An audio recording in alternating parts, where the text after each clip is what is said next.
আসসালামু আলাইকুম। আমি মুজাহিদুল ইসলাম অর্ডিনারি স্কুলে আপনাদের সবাইকে স্বাগতম। আজকে আমি ফিজিক্সের আদর্শ গ্যাস ও গ্যাসের গতিতত্ত্ব এই অধ্যায় হতে পরম শূন্য তাপমাত্রা এই বিষয়টি আলোচনা করব। তাহলে আমাদের আলোচনার বিষয় হচ্ছে পরম শূন্য তাপমাত্রা। তাহলে আমাদেরকে আগে জানতে হবে পরম শূন্য তাপমাত্রা কাকে বলে। যে তাপমাত্রায়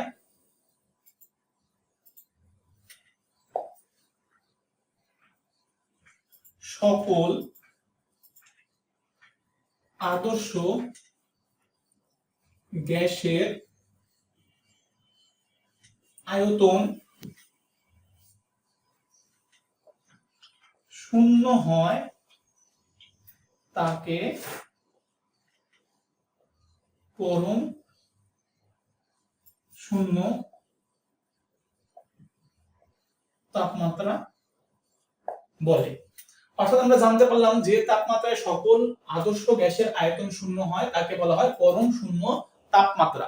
এখন এখানে একটা গুরুত্বপূর্ণ বিষয়, সেটি হচ্ছে যে এই তাপমাত্রার চাইতে কম তাপমাত্রা হওয়া সম্ভব নয়, কারণ তাহলে গ্যাসের আয়তনটা হয়ে যাবে ঋণাত্মক, যেটা বাস্তবে কখনোই সম্ভব নয়। অর্থাৎ কোনো গ্যাসের আয়তন ঋণাত্মক হতে পারে না।